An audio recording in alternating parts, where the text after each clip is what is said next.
Okay, let's take a look at how a funky backfield fools the Bills defense. Film study. Okay, here we go. Bills Chiefs AFC Championship game. Chiefs have the ball on the Bills 12-yard line. It's first down and 10. First and 10. And the personnel group is 2 tight ends, 1 back, so that's 12 personnel.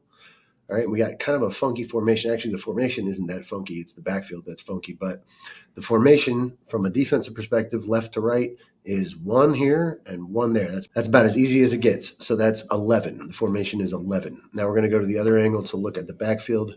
Talk about this for a minute. Okay, so this backfield after the shift is traditionally what's called a wishbone. So this is a wishbone with a shotgun. So you could call this gun bone or wish gun or whatever you want, but this is shotgun wishbone. All right. Now, the way to treat this is probably to choose one of these 2 guys as the tight end and the other one as the fullback. And it really doesn't matter which one you choose. But I think in this case, the Bills have chosen that that Kelsey is the tight end, all right, and then this guy will be the fullback. The reason I say that is because the Bills are in an over front, meaning that this guy's in a 3 technique, right? It's Ed Oliver's in a 3 technique, and then 92 is in a 2-eye, all right? And so the over front really means that the 3 technique is to the strength, not away from the strength. The opposite of the 3 technique could be a 1 technique or a 2-eye. In this case, it's a 2-eye, and you can tell it's a 2-eye as opposed to a 1 because the outside foot is back. So he's playing the guard.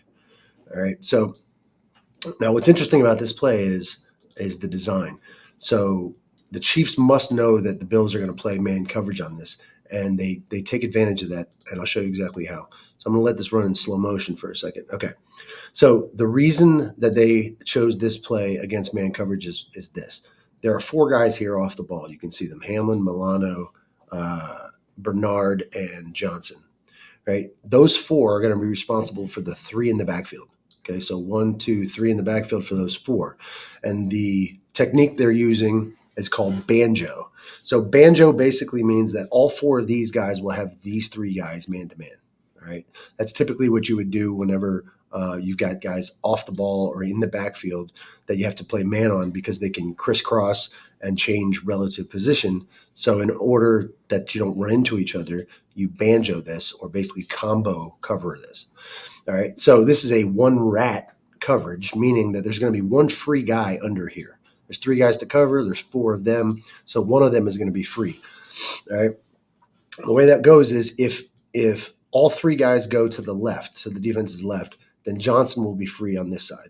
Okay. If all 3 guys go to the right, then Hamlin will be free on this side.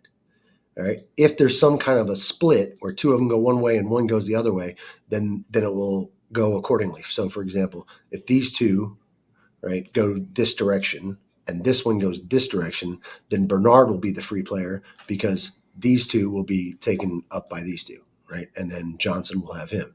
If these 2 go to the defense's right, then that would be Bernard and Johnson have those 2. And if he goes left, then Hamlin has him and Milano is the free player.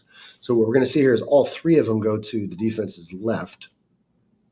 Ball snapped. There they go. All right. So what should happen here is Johnson should stay. He shouldn't run across this, but he gets locked on to Kelsey, and he chases us across the formation, and now we've got a problem, okay? Because this is a running play, not a pass, and there's an extra gap left behind by Johnson's vacation. In other words, he vacates this area, and now there's an extra gap there. Now, if they were reading this using the 2-step read, which I recommend, they would actually fit this just right. So the 2-step read is we take our first step with the fullback, right? Then we look to the side that he steps to, and if there's a contradiction coming the other way, then we honor the contradiction. If there's no contradiction, then it's a confirmation and we just keep going. But in this case, we have a contradiction. All 3 backs, right, regardless of who you decide is the fullback or who you're reading, they all go to the defense's left, so that should snap everybody's eyes to these 2 pulling linemen, all right? That's a contradiction.